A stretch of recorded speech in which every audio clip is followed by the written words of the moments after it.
வணக்கம் மக்களே. வங்கிகள்ல சேமிப்பு கணக்கு வைத்திருப்பவர்களுக்கு மிக மிக முக்கியமான அறிவிப்பு வெளியாயிருக்கு.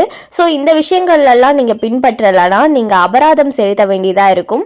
அது மட்டும் இல்லாம தேவையற்ற சட்ட சிக்கல்களுக்கு ஆளாக வேண்டி இருக்கும் அப்படின்ற மாதிரியான ஒரு முக்கியமான அப்டேட் தான் வெளியாயிருக்கு. அது என்ன அறிவிப்பு அப்படிங்கிற முழு விவரங்களையும் தெரிஞ்சுக்க வீடியோ கொஞ்சம் கூட ஸ்கிப் பண்ணாம கடைசி வரைக்கும் முழுமையா பாருங்க. இதுதான் முதன்முறையா நம்ம வீடியோ பாக்குறீங்கன்னா மறக்காம நம்ம சேனலை சப்ஸ்கிரைப் பண்ணிட்டு அந்த லைக் பட்டனை தட்டி விட்டுருங்க.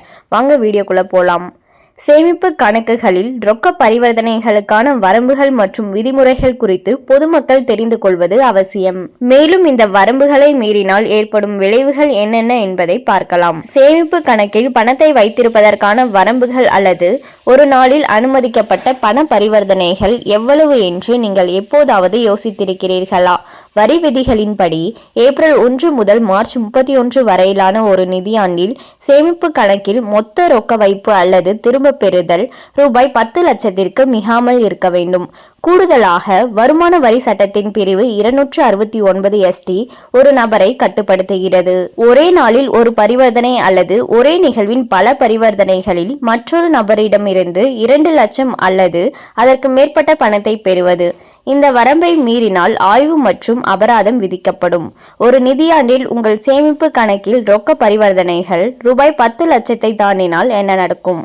அத்தகைய எந்த நடவடிக்கையும் அதிக மதிப்புள்ள பரிவர்த்தனையாக தகுதி பெறுகிறது. வருமான வரி சட்டத்தின் பிரிவு 114B கீழ் இதுபோன்ற நிகழ்வுகள் குறித்து வருமான வரித்துறைக்கு அறிவிக்க நிதி நிறுவனங்கள் கடமைப்பட்டுள்ளன. மேலும் ஒரே நாளில் ரூபாய் 50,000ற்கு மேல் ரொக்கமாக டெபாசிட் செய்தால் உங்கள் பான் கார்டை கட்டாயம் சமர்ப்பிக்க வேண்டும். உங்களிடம் பான் இல்லையெனில் படிவம் 60 அல்லது 61 மாற்றாக சமர்ப்பிக்கலாம். அதிக மதிப்புள்ள பரிவர்த்தனைகள் பல கணக்குகளில் பரவி இருந்தாலும் அவற்றை கண்காணித்து வருமான வரித்துறைக்கு வங்கிகள் புகாரளிக்க வேண்டும். கணக்கு வைத்திருப்பவராக அனைத்து பரிவர்த்தனைகளும் முறையானவை மற்றும் ஆவணப்படுத்தப்பட்டவை என்பதை நீங்கள் உறுதி செய்ய வேண்டும். இந்த விதிமுறைகளை கடைபிடிக்க தவறினால் அபராதம் அல்லது அதிகாரிகளால் மேலும் விசாரணை ஏற்படலாம். அதிக மதிப்புள்ள பரிவர்த்தனைகள் தொடர்பாக வருமான வரித்துறையிடம் இருந்து நோட்டீஸ் வரும் பட்சத்தில் நிதி ஆதாரத்திற்கான போதுமான ஆதாரத்தை நீங்கள் அளிக்க வேண்டும். ஏற்றுக்கொள்ளக்கூடிய ஆவணங்களில் வங்கி அறிக்கைகள், முதலீட்டு பதிவுகள் அல்லது பரம்பரை தொடர்பான ஆவணங்கள் ஆகியவை அடங்கும். எப்படி தொடர்வது என்பது பற்றி உங்களுக்கு நிச்சயமற்றதாக இருந்தால் ஒரு தொழில்முறை வரி ஆலோசகரிடம் கலந்தாலோசிப்பது செயல்முறையின் மூலம் உங்களுக்கு வழிகாட்டும் மற்றும் சட்ட தேவைகளுக்கு இணங்குவதை உறுதி செய்யும். இந்த வழிகாட்டுதல்களை புரிந்து கொள்வதன் மூலம் தனிநபர்கள் தங்கள் நிதி நடவடிக்கைகளை பொறுப்புடன் நிர்வகிக்கலாம்.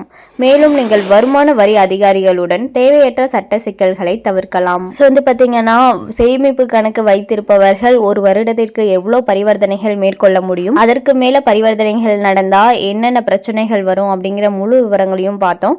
அண்ட் மேலும் இது போன்ற அரசாங்கம் சார்ந்த அனைத்து அப்டேட்களையும் உடனுக்குடனே தெரிஞ்சுக்கணும்னு நினைச்சீங்கன்னா மறக்காம நம்ம சேனலை சப்ஸ்கிரைப் பண்ணி பக்கத்தில் இருக்க பெல்லைக்கான கிளிக் பண்ணி அதில் ஆளுங்கிற ஆப்ஷனை செட் பண்ணி வச்சுக்கோங்க. அப்போ தான் நம்ம அப்லோட் பண்ணுற வீடியோ உடனுக்குடனே உங்களுக்கு நோட்டிஃபிகேஷனாக வந்து சேரும்.